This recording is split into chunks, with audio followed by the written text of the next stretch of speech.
Hello. First I'd like to wish everybody happy Mother's Day, to whom that's appropriate. It's a beautiful day for it, and we are going to be doing a walking tour today of Spring Hill, and we're calling it the Highlights of Spring Hill's Beauty. The tour will start here at the Somerville Armory, which we'll tell you a little bit about very shortly, and then it's going to traverse a number of streets from here and end up at the Roundhouse on Atherton Street.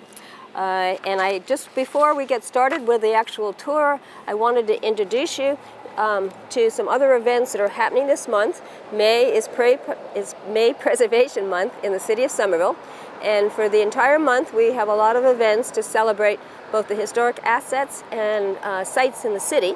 And so there is a calendar here of all the events. We're doing 13 events in the month of May, which is quite a few.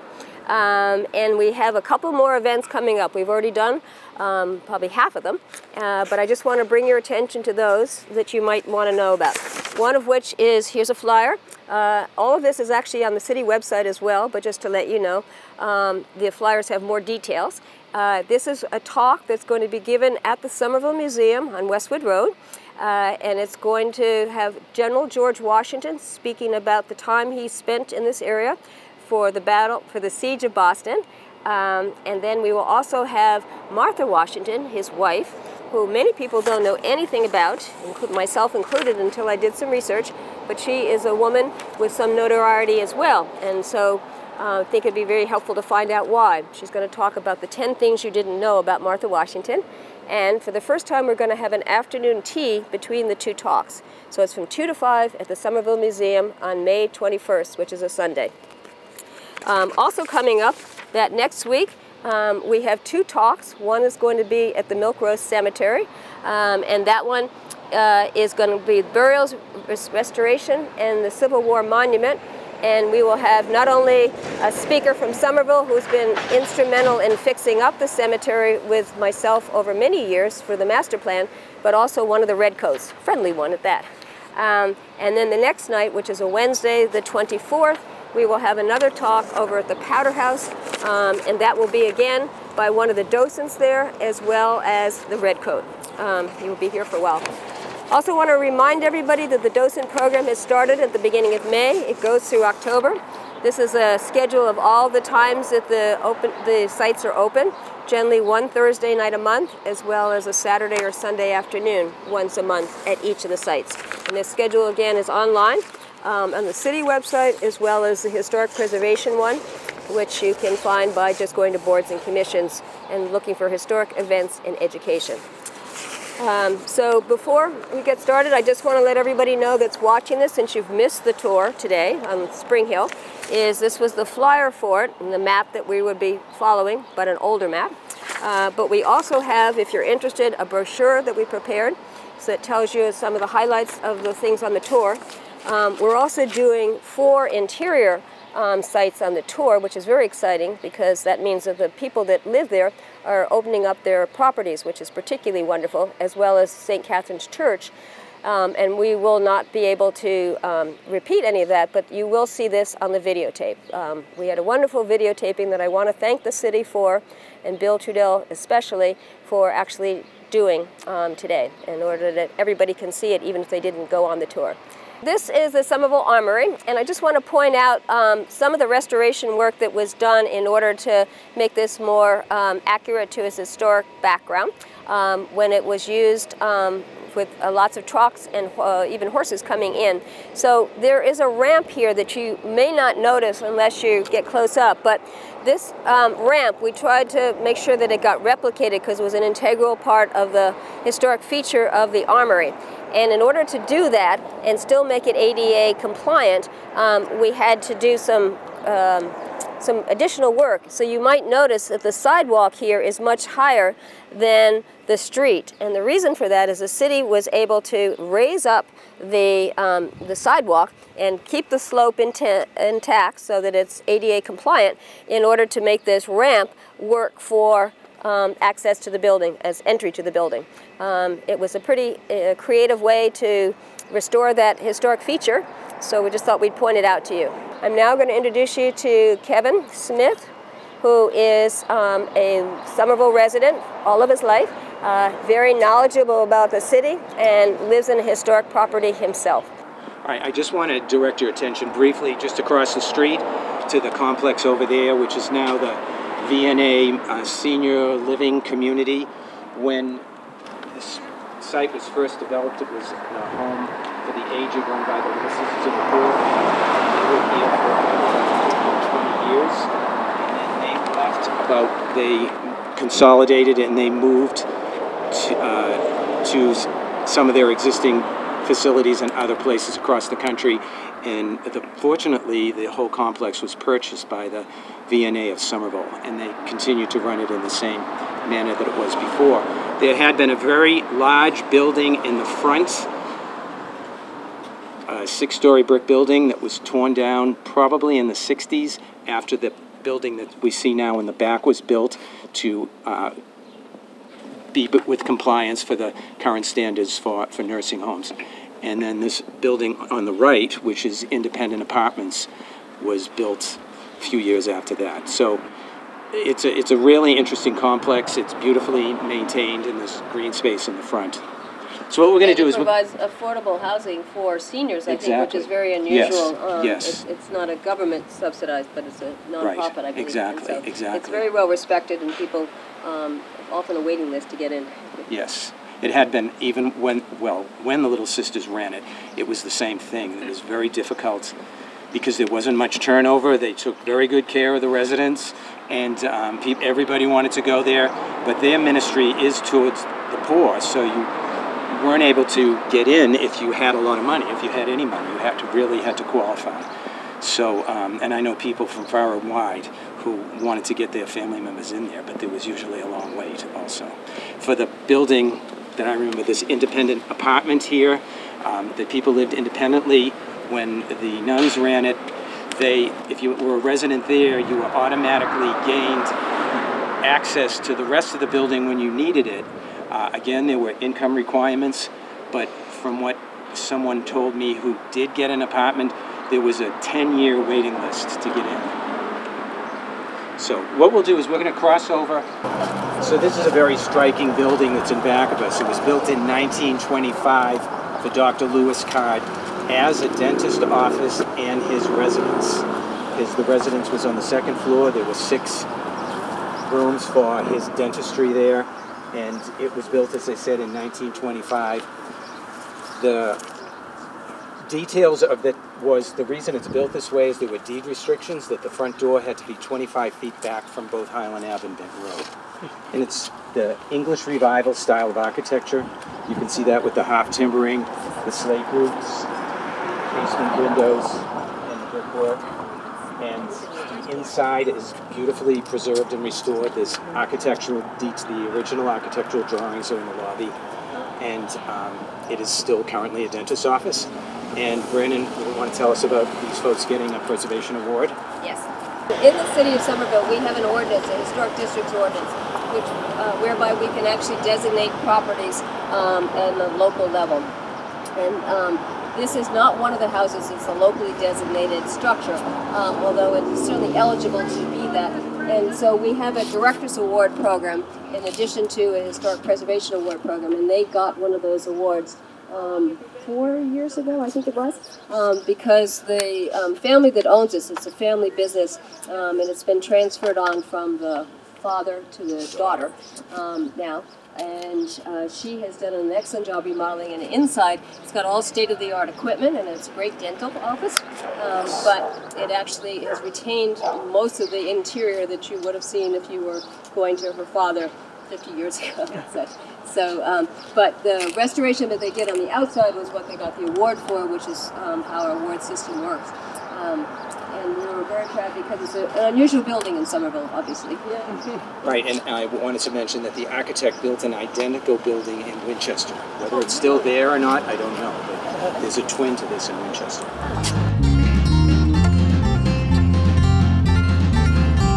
We're here on the corner of Benton Road and Westwood Road, which I think are 2 of the finest residential streets in the city.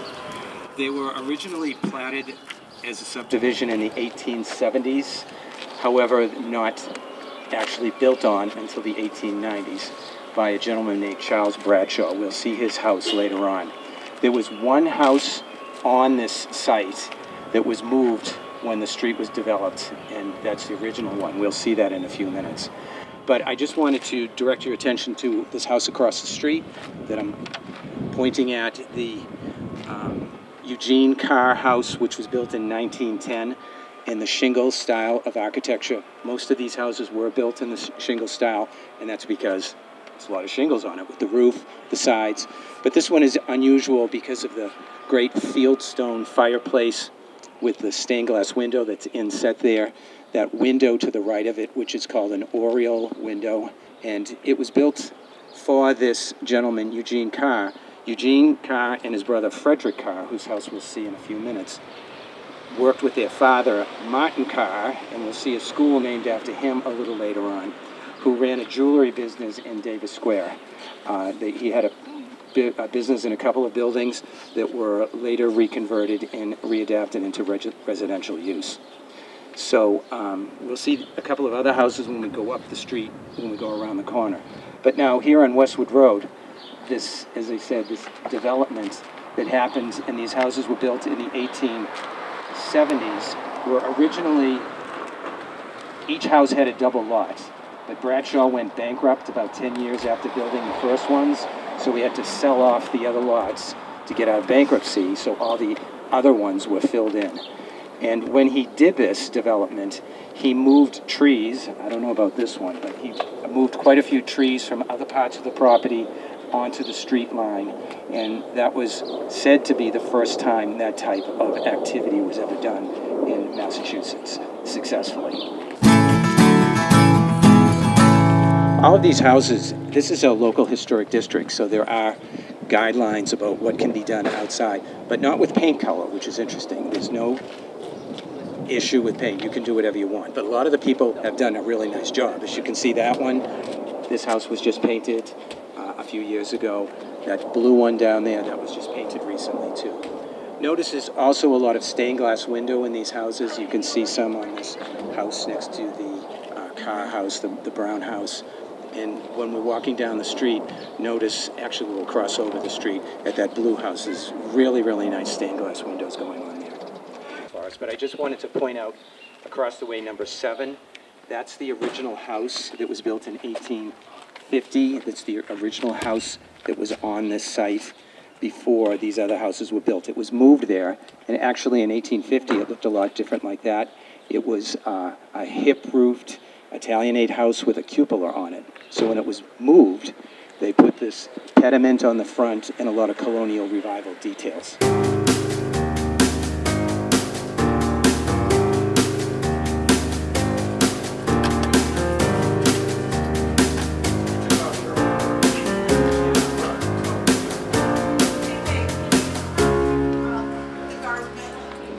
One of the reasons why we wanted to have an interior tour on Westwood Road especially is because this is what we often call the premier local historic district in the city of Somerville.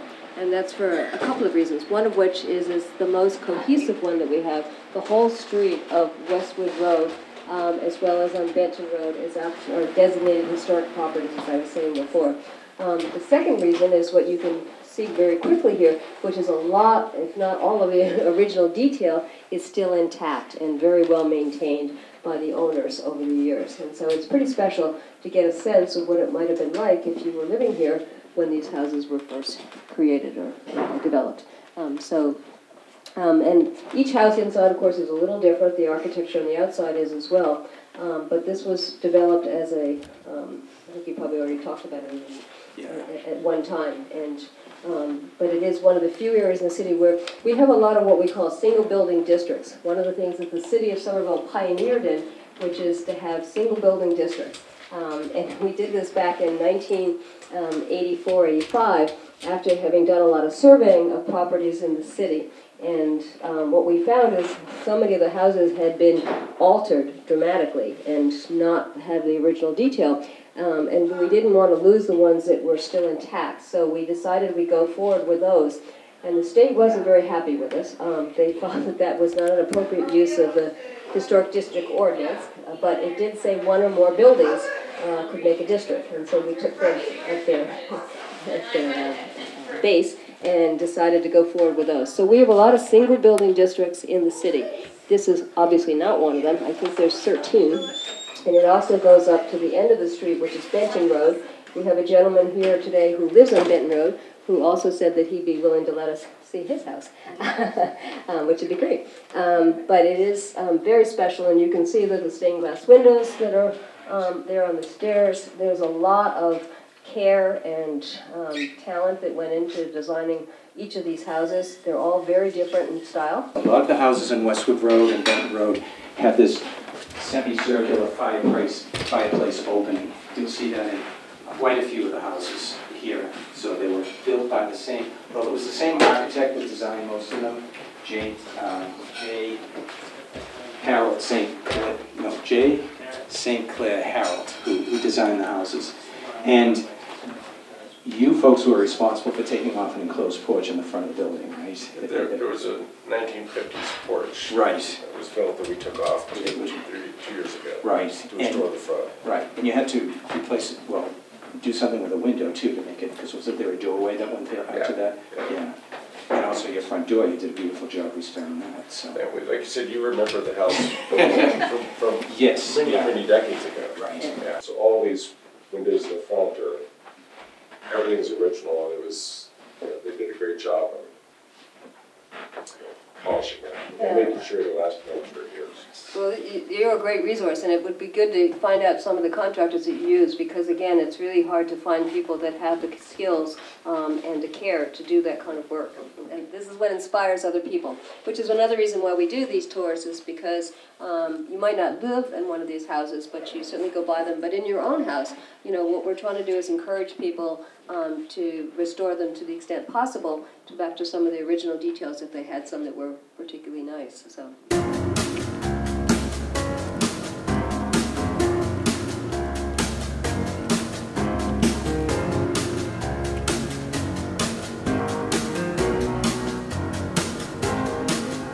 So this is the Somerville Museum, which was built, the building was built in 1925 by William Dyckman. And Brandon, I'm going to ask you in a little bit to give us some information about the addition and everything. So it was built in the, as I said, 1925 as a home for the Somerville Historical Society. Then it evolved into the Somerville Museum, then Historic Somerville. There's been lots of groups that have been involved in its existence. But when it was built, I just wanted to point out these stairs that are in the front here, these granite stairs with the rounded post right here, and then the rounded post that's in the corner, and inside, actually, the inside vestibule of the doorway. Those were repurposed from the original Somerville Public Library, which was up by City Hall. When that building was torn down, they took these stairs, and they were designed by an architect named George Loring. And we're going to see several houses that George Loring has designed in Somerville on the tour today, but the steps go with it. But I also want to correct something that I made a mistake that will be in your brochure there. Inside this building is a staircase that was designed by Charles Bulfinch, who was America's first native-born architect. In the way I wrote it, it kind of sounds like George Loring was the first American-born architect, but it's Charles Bulfinch. But it's the staircase that's in there is called a flying staircase. That was designed by Bulfinch for a house called Cobble Hill for Joseph Barrow in the Cobble Hill area of East Somerville. That building later became the home of the McLean Institute. There was more to the title of McLean Institute for the Insane, it was called. And then because of all the railroad traffic that was going on there, the McLeans moved to Belmont, where they are now. And when the building was torn down, the staircase was taken out, disassembled, and put into a house in Wayland, Massachusetts. And then when that house was torn down, it was again dismantled, and there were several people that were interested, including a museum in New York City. But it was purchased by a woman who had it donated to this building in memory of her father. Now, her name was Marion Shaw. Now, Brandon, you can tell us about the addition that... It was the home of the Somerville Historical Society for many, many years, going back to 1925. And then it became the Somerville Museum back in the 1980s. But it was utilized by the city of Somerville as well for a portion of time, but it's not ADA it was not ADA accessible. So we actually, once we became much more compliant with those regulations, stopped using the museum. And so it was a real hardship for many of us because it is such a unique space. But as a result of that, the museum actually went for a lot of funding and a lot of grants from the city of Somerville as well as from the state, different agencies, and was able to, and private fundraising as well, a big drive, was able to accumulate enough money in order to add an elevator on it.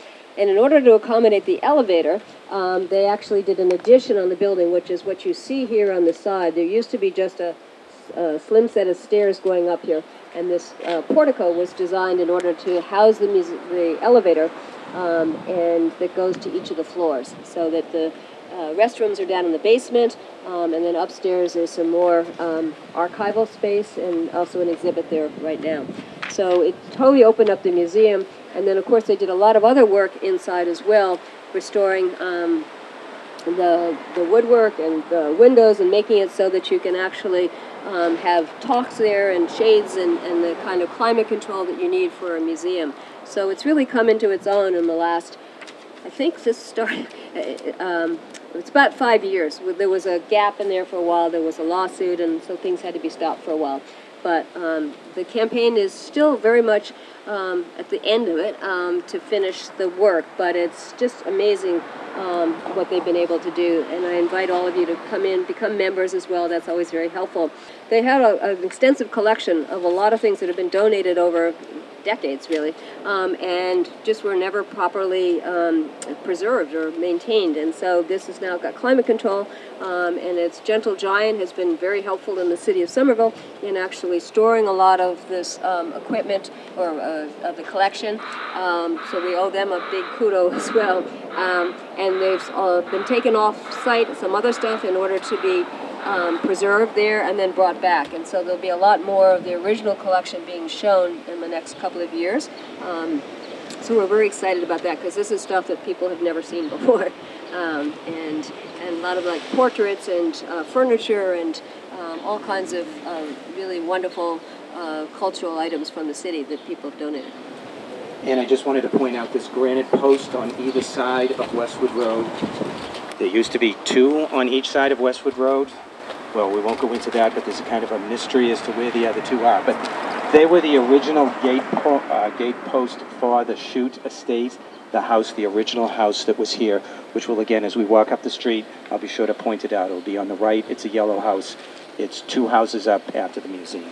But this was their original entrance, and when the street was developed, they were moved down here. I also want to point out the sign over there, your CPA funds at work.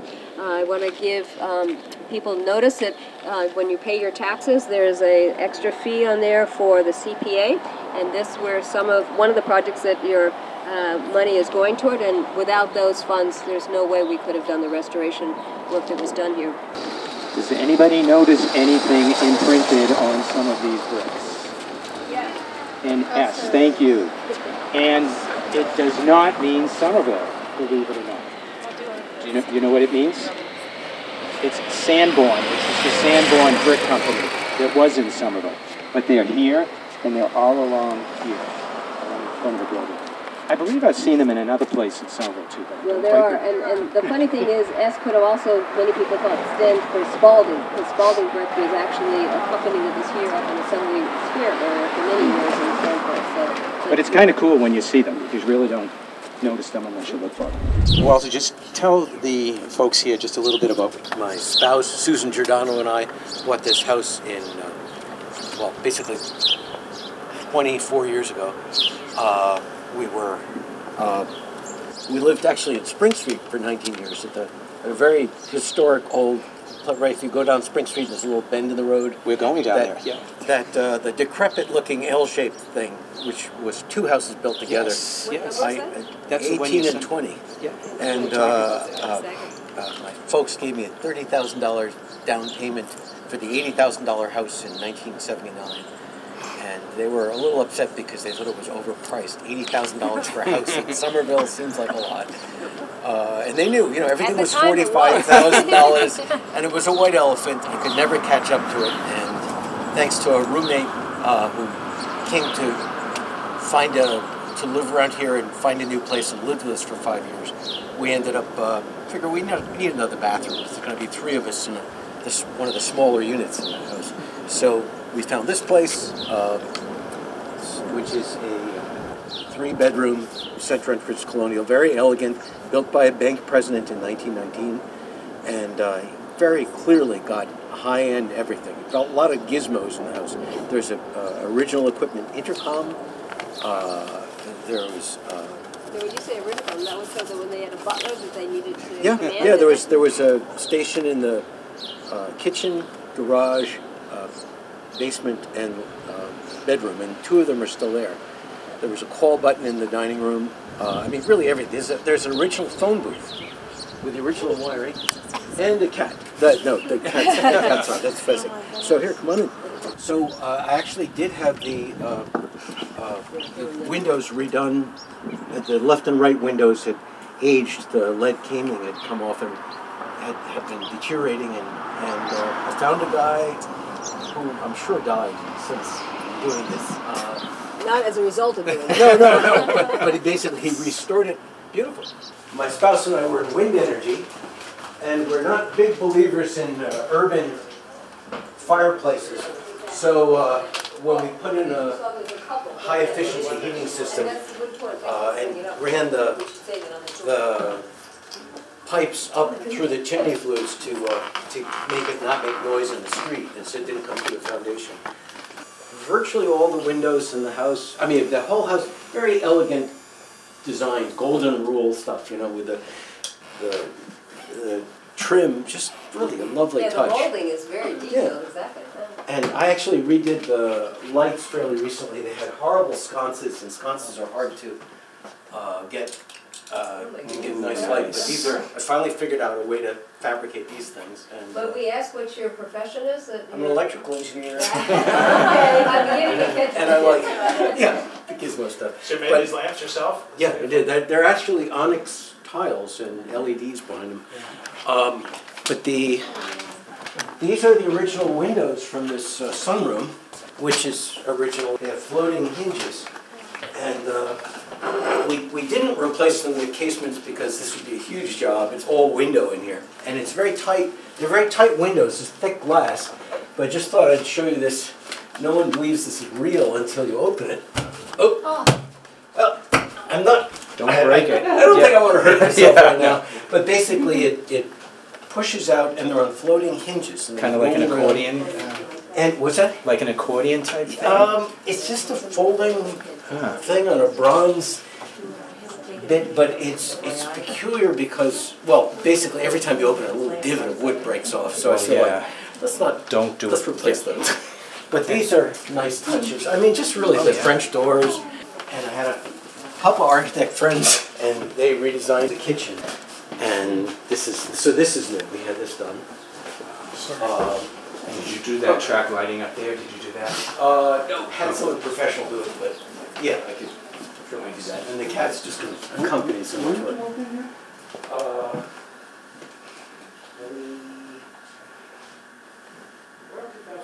And this building across the street was built by one of H.P. Hood's daughter.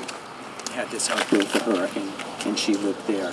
And then originally it was a very large lot. The building beside it was made probably about 15 years ago on vacant land when the house was sold and converted into condominiums. Yeah, this is a house that some people that have lived here for a length of time might remember because it was, the asking price was over $1 million. And at the time, which was probably 15 years ago, it was unheard of in Somerville. And it needed a lot of work. It needed a lot of work as well. And so, they actually, everybody wanted to go in and actually see it. We want $1 million house in Somerville. Did you go in? I actually knew the people who lived here that were selling it, so it needed a lot of work. But on the other hand, people went in, but unfortunately the people that bought it decided that they wanted to make a lot of alterations, including, as Cynthia said, they took out a beautiful stained glass window on the corner there, on the other side, which people thought was criminal at the time. So anyway, so what happened is it was a large lot, which this area, as you can probably notice, tends to have nice yards as well as backyards. And so they decided that they were actually wanting to build on the side lot there.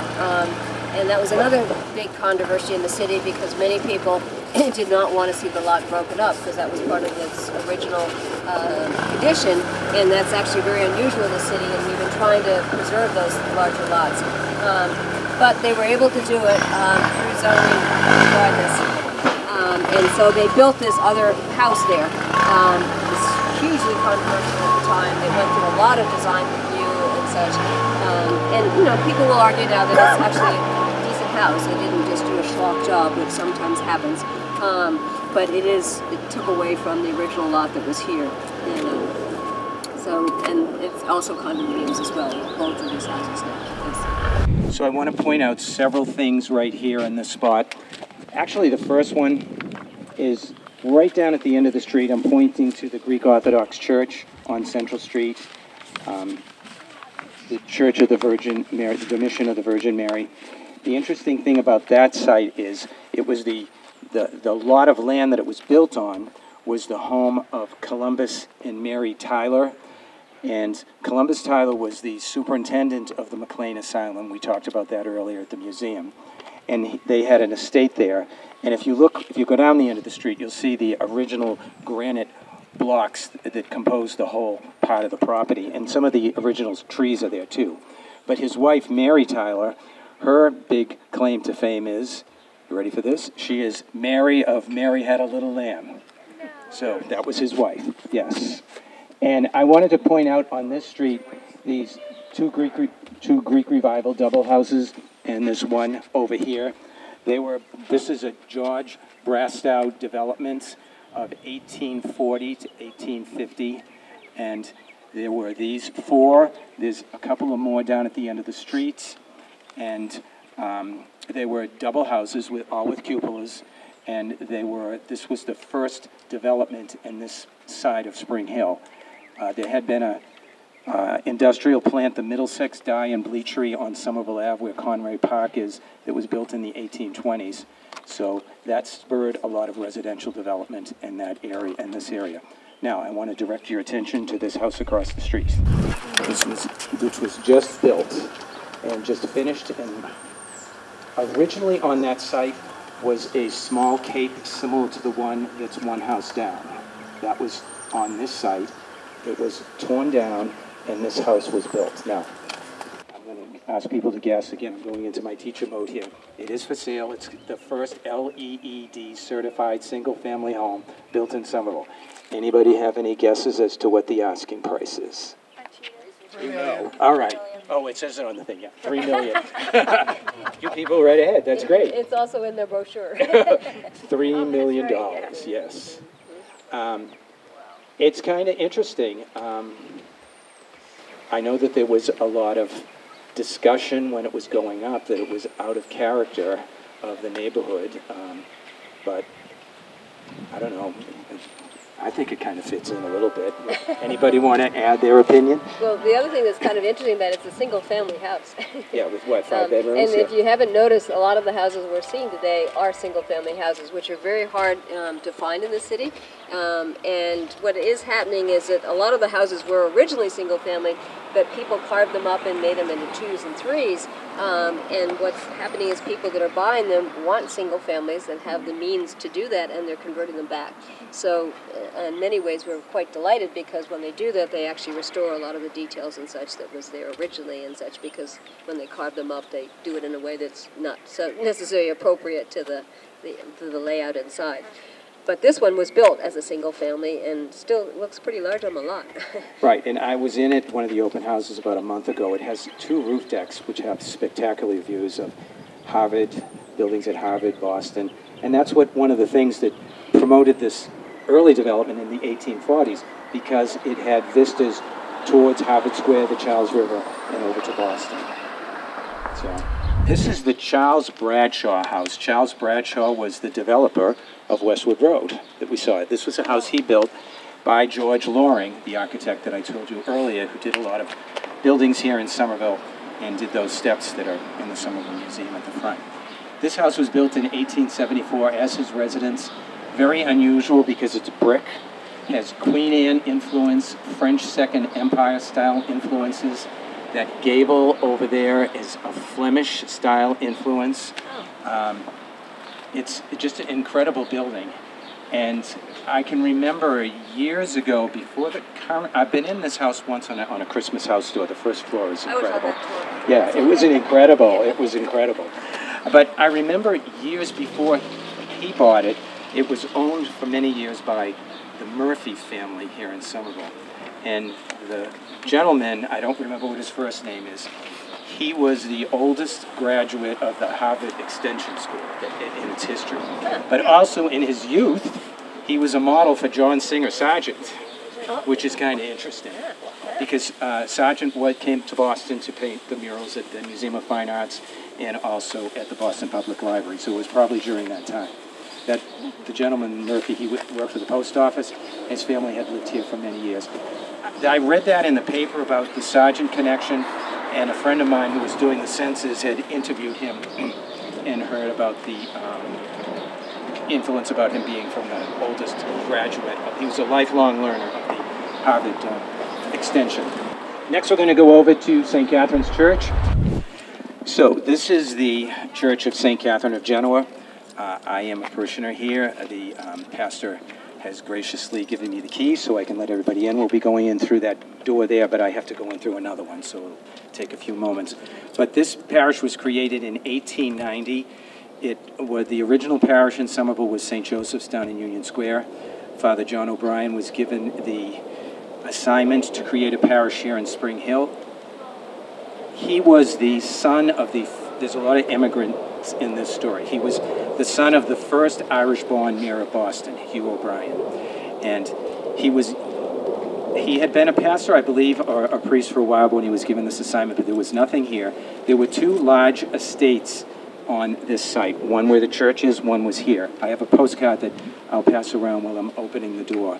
And it was a prime real estate because, again, it overlooks Harvard University, the Charles River. There was, when the house was for sale that was on here, there was a lot of dealings that had to be done. In fact, Father O'Brien had to go through a third party in order to secure the sale.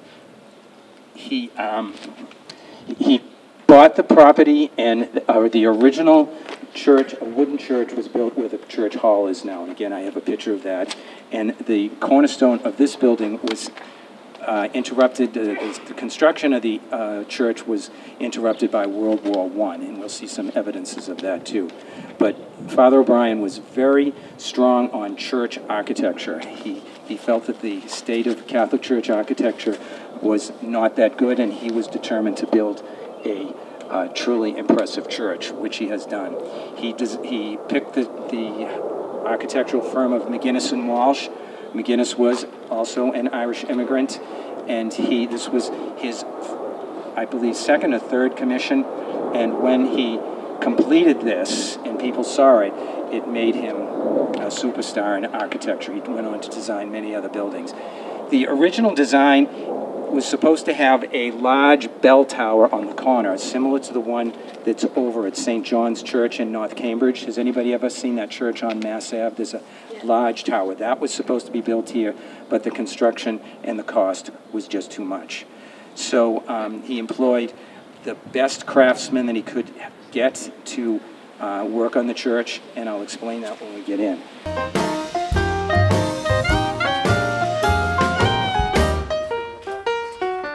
As I said, the lower church was started in 1902, and then this upper church was finished in 1920, and the first Mass was on Easter Sunday, 1920.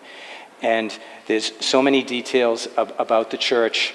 The parish has done a lot to restore it and to keep it in good working condition. Let me just mention a few things. The Father O'Brien went to Italy and toured many churches to get ideas of design, and the altar is a copy of an altar in Ravenna, Italy. It's considered a Byzantine Romanesque combination of design. The altar is, McGinnis was in charge of everything in the church, to designing the candlesticks, everything, the pews. He had his hand in all the work that was done. The altar is made out of Mexican onyx and marble.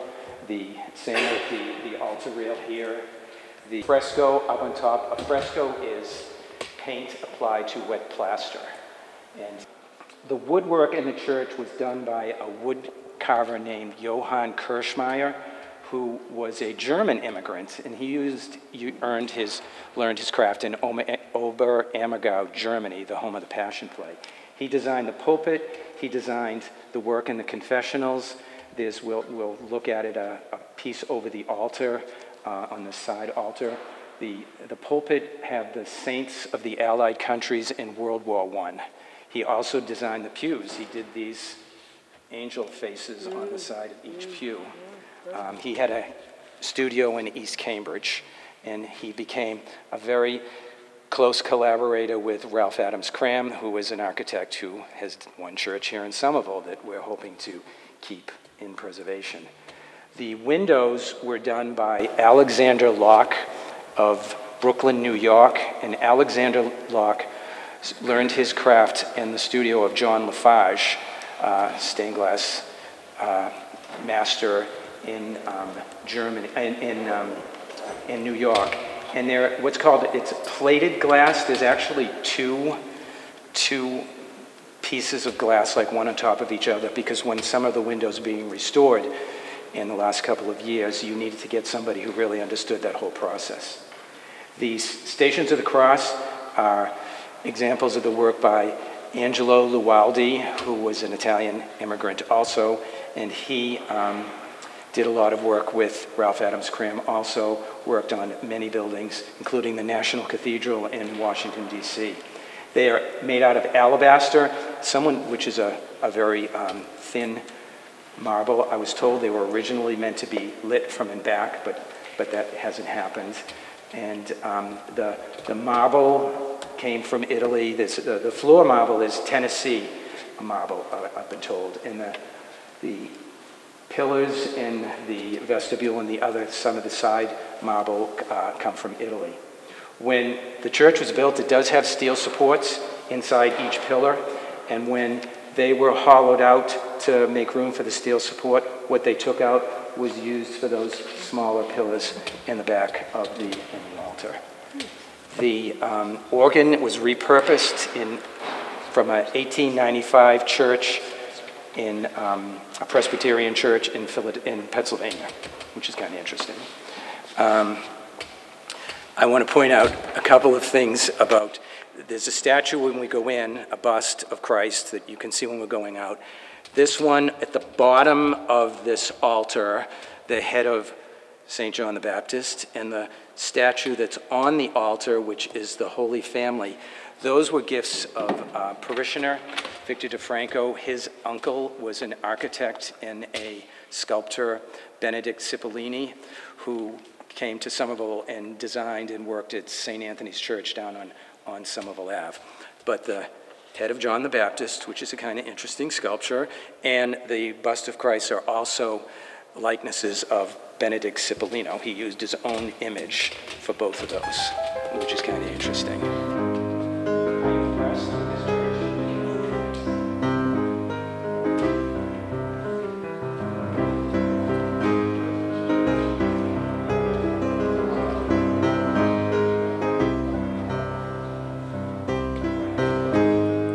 The church is modeled on Italian churches, and in Byzantine-era churches, they had royal families and nobility. So in those churches, the nobility would sit on their private area up above, literally up above everybody else.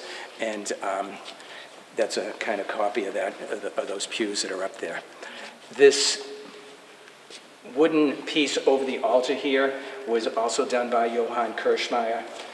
Just as in Italian Renaissance artists would paint their patrons in the sides or the corners of their pictures. He has carved St. Catherine's Church in the background of the corner, right there. If you want to come up, you can see it on the sides. But to actually see the church, the way he was able to put that.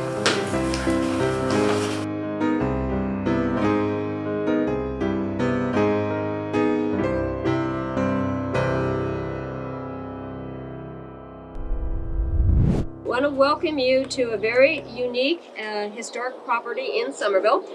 It is not exactly the kind of historic colors that you would imagine to be in a historic property, but it has been designated. And we are able to come here because the realtor for this property is also a big historic fan. She and I have been friends for years, and she's agreed very generously to let us to go inside, even though it is already under agreement. She can tell you a little bit more about the house and the owner and I guess the philosophy, Yeah, the theme, because as we were just remarking, it's been apparently on Channel 5. It was in the Boston Globe, and there has been countless notifications sent to me about this property. So you did a very good job. thank you. It wasn't me, it's all the house. Yeah, and also I should mention that Shanna has a great fan, as I said, of historic properties. She used to live in the Carr Schoolhouse, which is another property we're going to go to after this, for many years, and she was the president of the board of trustees there, and so we worked together on doing restoration work. So she's very familiar with a lot of these needs, and so congratulations on the sale. Thank you, Brandon. Thank you. I don't know that I need the mic. Well, it's good for the camera. Happy to use it. Yeah. So welcome everybody. Bring it up, yes, I can. For a magical mystery tour. It's going to be pretty special inside.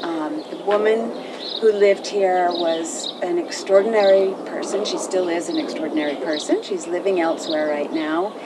And if any of you are familiar, I think that right when you walk into the house, you might get a sense as to who she is and what she used to do, but I'm happy to kind of give you a little hint about that. But she's a restaurant owner and chef of a very fancy restaurant in Harvard Square, one that everyone used to go to for graduations and celebrations and birthdays, upstairs on the square, formerly upstairs at the Pudding. And so the reason I'm mentioning that is because this house, her home, very much reflects the same design that you would see at upstairs on the square and the Pudding. And it's filled with all kinds of colors that she curated herself. This is all her design. The house right now is actually staged, but it's very much in the ilk of her own furniture and things. She has her own things out. Some of them are still in here. But you'll get a full picture of what it's all about. The house was built in 1860, and she has lived here for the past 21 years. You're going to come in, and I think you'll be pretty delighted and excited. You had I called it sort of a yard sale, but that doesn't do justice to what you did. So if you could explain that for people. This is being videotaped as well. It was like a fancy yard sale, an estate sale. So that had many people, and you didn't miss anything because you would have had to wait 6 hours to get in. So who wants to do that? But a little. Did everything I'm get exaggerating taken by a little the end? bit, but it was about 4 hours wait. Did everything get taken that was here? Or- Yeah. But there are still some things, originals There's of still hers. some things, yep, Okay. that you'll get to see today. Even Not to the be flowers too- match the decor, I see. Yeah, everything ties in to the main theme, which is pink. Not to be Pink and more. too personal, but is the Yeah. person that's interested in it like this color scheme and everything? Would you say? It's okay to ask that, Yeah. and she I read an does. article and I read it, and I was so delighted. Yeah. Now we don't get to choose as realtors, Right. who we really are hoping. Or it's really about the best offer that's right for the seller. She is this amazing woman who wants to keep everything exactly the same. Wow, great. And it does remind her. Apparently, she grew up in England, and it reminds her of an English country cottage. Did she see it publicized on TV or in the newspaper? Or? She did end up seeing it. Her realtor did share with her some of the newspaper articles, which have been, bless you, which have been quite, there have been quite a few actually. There are quite a few. Yeah. Now, I know I saw the hundreds of people that were here that day for the estate sale. So, yeah, people were waiting for literally hours. I just happened to walk by. Now, when you had the open house, did you have big crowds also? So we did. It wasn't like the estate sale, but because we were selling one thing that was quite more expensive. But we did have, I would say we had about 60 people the first day and another, say, 50 people the second day. Yeah. So serious interest, 4 offers, went under agreement in 7 days. Yeah. And she's an avid gardener. So when you look in the back, it's an amazing yard. It's over 8,000 square feet, 8,200 square feet yard, which is great for Somerville. And all of the allium is in bloom right now, and next will be the poppies, and then the peonies, the mandevilla in front, and the angel wings, and the lamb's ear, and she's got all these herbs and things. You could have a veritable farm out back. Let's go inside. You ready? Yeah. Okay, come on in. Welcome. We can give a little knock. See if anybody's home. Please come in. Okay.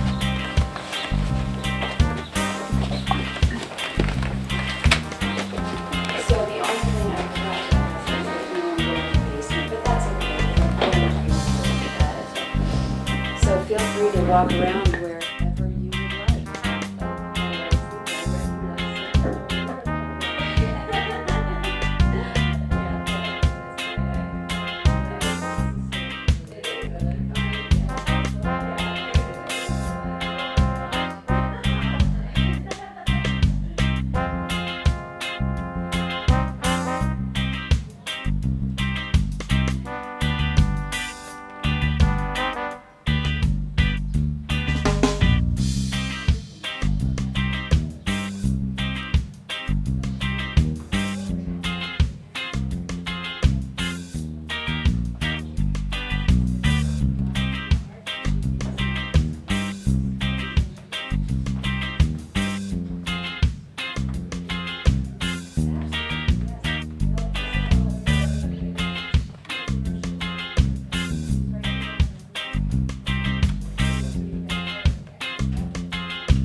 Welcome to probably the best known house in Somerville until we the Pink House got recognized, and now we know that that was on Channel 5 News, and it's been all over the internet, and it actually sold, and somebody that wants to keep it exactly the way it is, an English woman.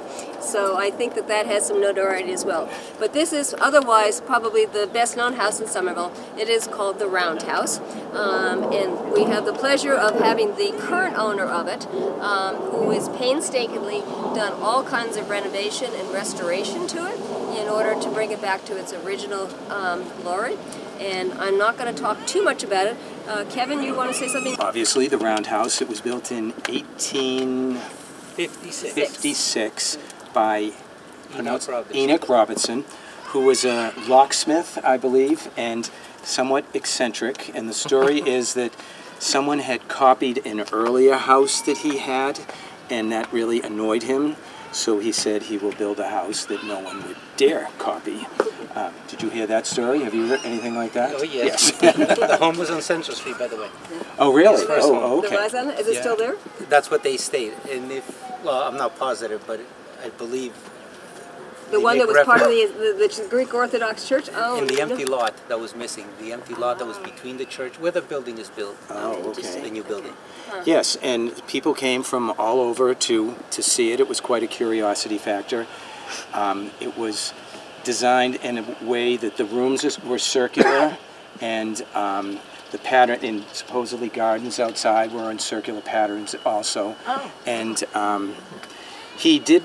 I know that the gentleman we were just talking about a few minutes ago down at the end of the street, he was saying at one tour that he had a lock in his house that had said Enoch Robinson's name on the lock. So he did a lot of locks in the area. I believe at one point some member of his family owned this house next door also. Correct. He built that for his daughter as a wedding present. Right, right. And I was telling Brandon about this little story that a neighbor of mine whose sister-in-law grew up in Spring Hill, and I had read that she said that she lived on Spring Hill, and I said, where did they live? And he said, Atherton Street. And I said, oh, what house? And he said, the Square House. Referring to that. Now that is not a square, it's a rectangle, but anyways, because I think this house is pretty awesome too. Yes. Just the way the roof is and the porch, it's a beautiful the house. front porch, the way that details that. Yeah. And then the view from both of these houses. So I was just walking down the street last week and a couple came down, and they were a young couple, and they looked over here and they said, wow, look at that circular house. Wow. So I never heard it referred to as that. Now it has an interesting story. I went to actually, from what Brandon was telling me, some of the names of the people were here. A kid that was in my class, the Rossettis, I believe. Yes. I didn't know that he lived here, but I knew that they lived in this area.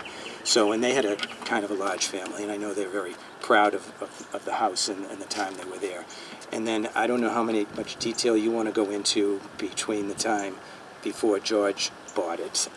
I'll let you do that.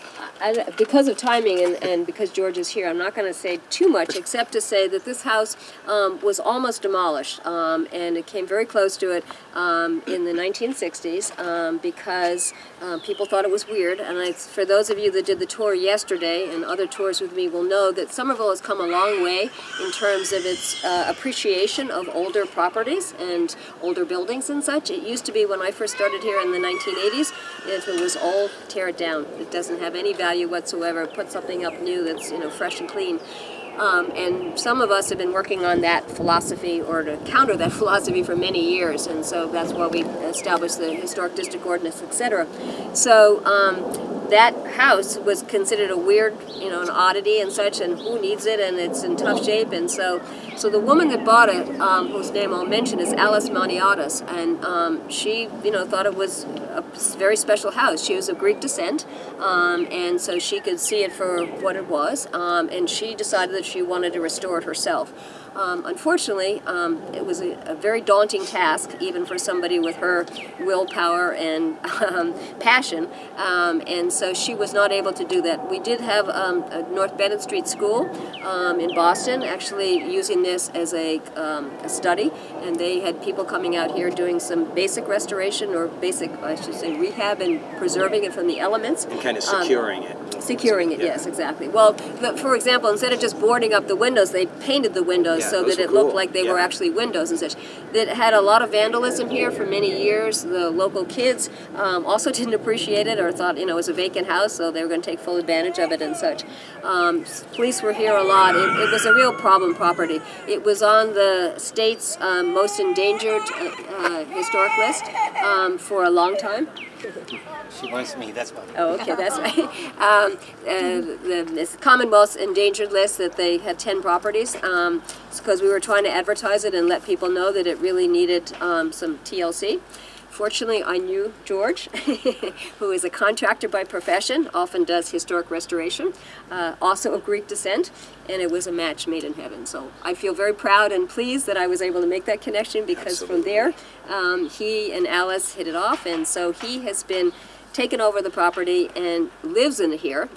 It's the first time somebody's lived in here for decades, and has the skills and the appreciation in order to bring it back to its original grandeur.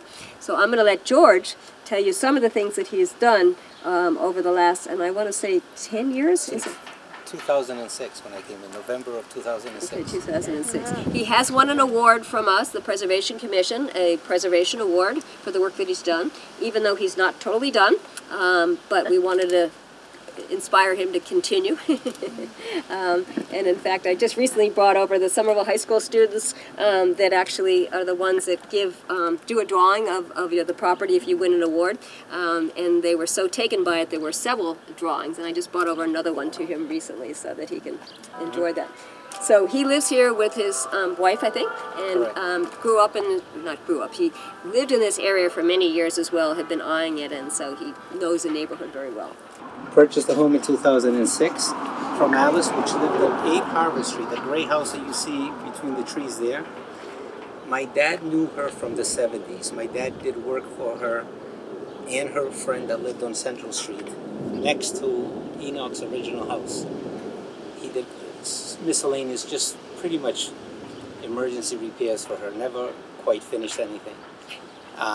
When she heard that I had won an award for the previous home that I lived right up the street on Spring Hill, I lived there since 1980, she approached me to restore this house. I tried to convince her not to spend the money because knowing what it would take. She kept pursuing me for years. No, I want you to do it, I want you to do it. I did start working for her prior to her selling me the home. The roof was leaking badly. There was a tree growing in from the backyard. The lot behind was owned by the original sister of this home after Enoch. The home burned down, became a jungle. A tree grew from that yard through the dining room on the first floor, through the master bedroom, through the rotunda, and it covered the entire inside of the rotunda. Wow. We're talking about a very large tree. We took care of that. We cleaned up the yard. We secured the house. And I kept trying to tell her, Alice, it's too much money. It's too much money. Then I was in England coaching soccer, and I got a call asking me to come back because she was ready to sell.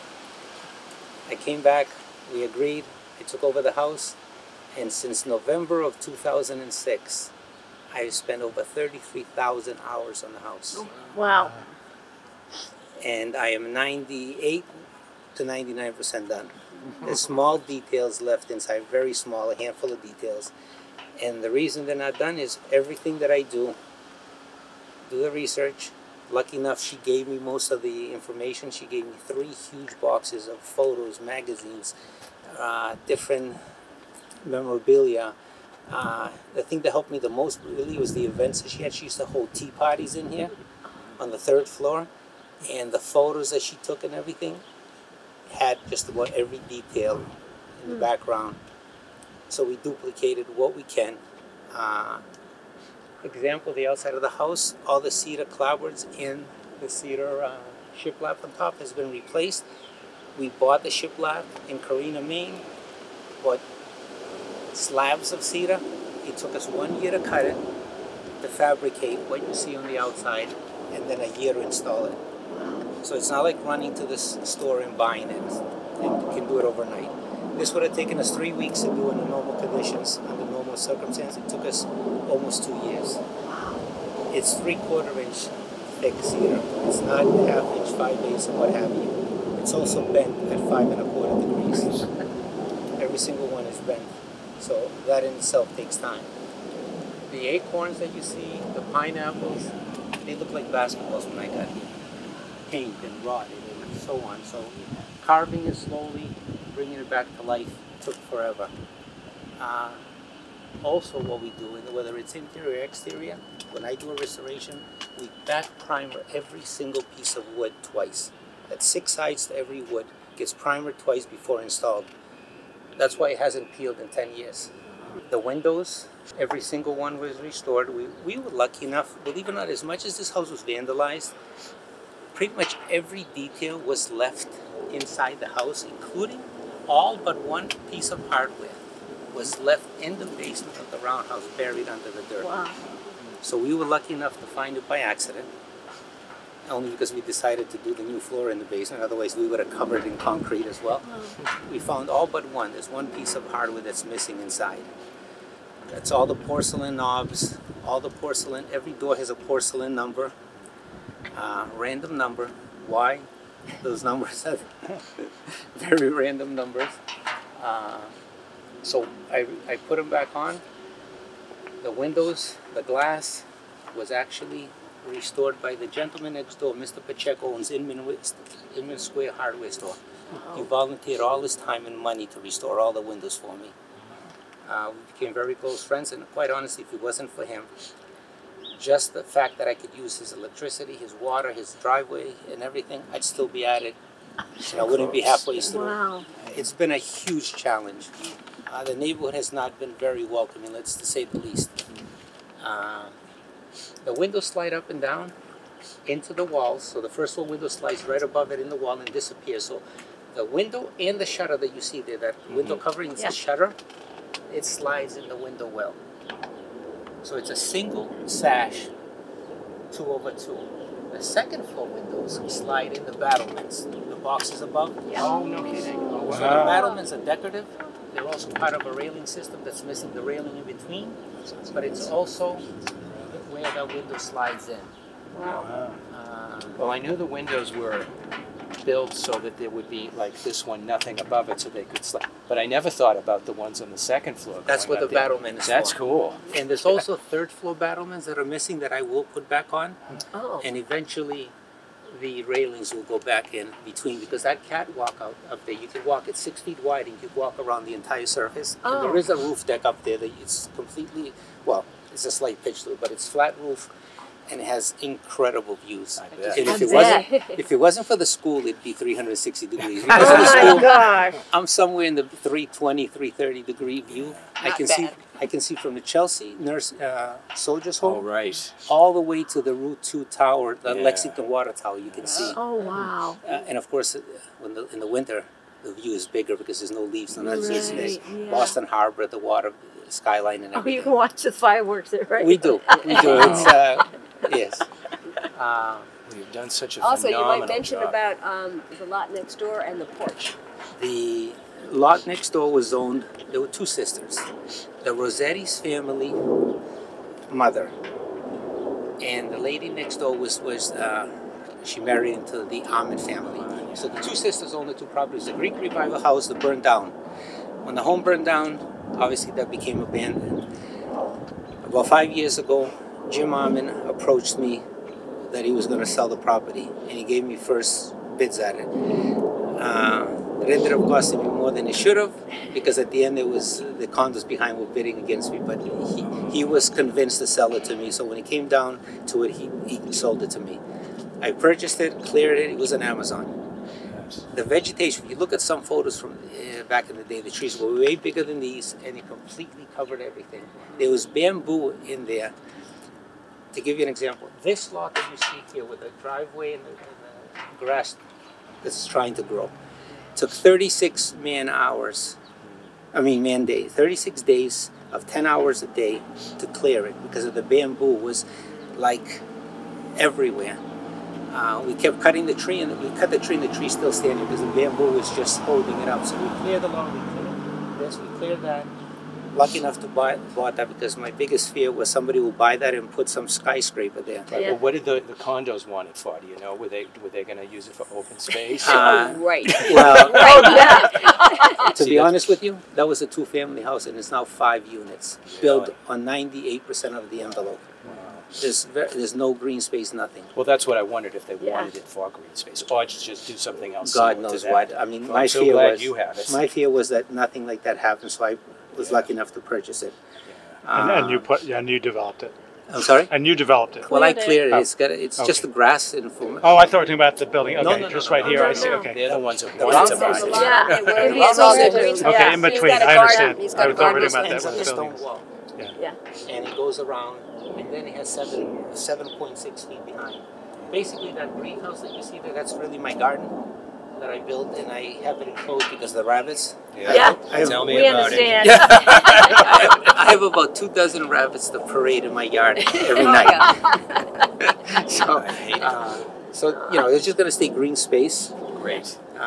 The fence here that was put on last year will eventually continue across to behind the van and come across the wall and also go around the yard on Beach Street. So this entire property, a single lot, will be fenced in with this wrought iron railing, which I designed. I built. Yeah, I based see on the details. pineapple motif. Oh, okay. The pineapple, the circles, the everything that's Oh, I here. get it, If you the find it, circles, yeah. you find even the circle. Every detail comes off the house. And after it was built, after it was finished, and after it was installed, and I finished paying for it, I distressed it. I went and I spent. This has 130 something hours of making it look old. Yeah, there's no shine to it or anything. So It's making it imperfect. It's very easy for me to left it. It looked picture perfect, but I didn't want it to look new. I wanted it to look old. Everything we do, the driveway that I did 2 years ago. This is the original S&H paver built in Bridgewater. It's the only company that makes it in the country. Same one as the City Hall paver in Boston. And if you look at it, it looks like it's been here for 20, 30, 40 years. Yeah. You know, There's no S's on it. it is on the outside, underneath. It's underneath. Oh, There's is it really? S&H underneath. This is actually the wrong side. Yeah. You're supposed to install it the other way around, but it would have looked new. It would have looked like everybody else's. variation in the color really is. The variation, a lot of it, you know, is laying it down and then mixing it up, making the lines looking perfect, making everything look the way it looks. It happens to be heated, so I don't need to shovel it because I don't want to be banging it with shovels or the plows or whatever. How does it feel living in a house that's wrapped? Does it seem any different than a? We pinch ourselves every night with my wife because when we started this in 2006, it was myself, my wife, my daughter, and my son. 4 of us. We named every room. Christina's room, my daughter, Stratus' room, my son, our room, and so on. My daughter gets married, lives in my original house up the street. My son moved to Maine. There's 2 of us living in 4,700 square feet. It looks like we're little mosquitoes inside. But honestly, yes, there's round rooms, there's oval rooms, there's round walls everywhere. There's a central rotunda that goes from the first floor through the second and third. So the entire center has a rotunda that goes right through, and a skylight in the top that's like a cone that Natural has light. natural light all day long. We don't open the windows that often. Believe it or not, today's a breezy, beautiful day. Because till this day, our biggest battle is keeping people from coming up to the window, taking pictures. Oh, yeah. And, you know, picture somebody looking through your window Right. when you're inside. It's you know, some Well, people this think ought to it's keep funny. them away. This doesn't, because you have people sneaking in and Really? it's weird. Old people, young people, everybody does it, you know. It's so unusual and it's historic, I guess. Yeah. Wow. But the challenge has been finding the product, finding the material, duplicating it, and installing it. And most of the time, we had to make the knives, the blades, everything, like the plastic detail inside. The second floor rotunda alone, because there's a second floor rotunda and there's a cutaway that goes into the third floor. The second floor rotunda ceiling took 6 months, 3 guys. Second floor took 3 guys, 3 months. Unfortunately, these are people on your team, right? These are people on my team. I'm very fortunate to have the handful of people that work with me. One fella's still with me going on 39 years. First guy I hired when I took over my dad's business. He's still with me.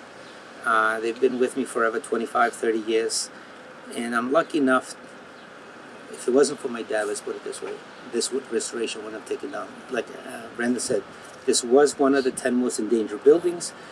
In, I believe it was 96 when they placed it on there, and it was going to be knocked down. My dad's old school craftsmanship and the reality that I did not have to reinvent the wheel to restore the home is why it's standing today. They is me. So much we credit. actually, the city put it on the endangered list because we were so concerned about it, and so, yeah. Non-stop, the deck, I just put the deck in this, actually, I just finished it Friday with exception of small details. Looks great. The history of that, I have about a dozen photos that show the deck. Oh. Front, top, back, and everything. Huge controversy even this past week with the neighborhood. Why, how, this, that. Here's the deck. It's built out of solid mahogany. The same mahogany that the inside of the house is built with. All the railing, spindles, everything says mahogany, so I duplicated outside. You look at the floor, the way the floor is designed. The floor duplicates the clapboards. Oh yeah. Okay. The 1x4 Stacy clapboards, the mahogany is 1x4. It has the same shape. It has a picture frame around it, which duplicates the mahogany trim every 32 sections. The railing is built on the same 5.46 degrees. The same angle as the house. That's 32 sections, 360 degrees. So everything about it. The only thing that's not, the dirt is higher. It needs to be 2 steps instead of another be 1 step because there's going to be a granite step in the front. But the dirt is where it is. Yeah. So over time, I lost a step. Yeah. Wow. So there was a deck there before. I guess I hadn't seen it in the It old was photos. even enclosed Yeah, in he the asked for his 70s. photos of it, and Oh. some people don't know that, and they're very concerned, but we straightened that out. This Tuesday. Oh, I see. This is the controversy. you Yeah, meant. this Okay. is, there's always controversy. I mean that it wasn't historic. Is that the idea? Yeah, That there was because no deck.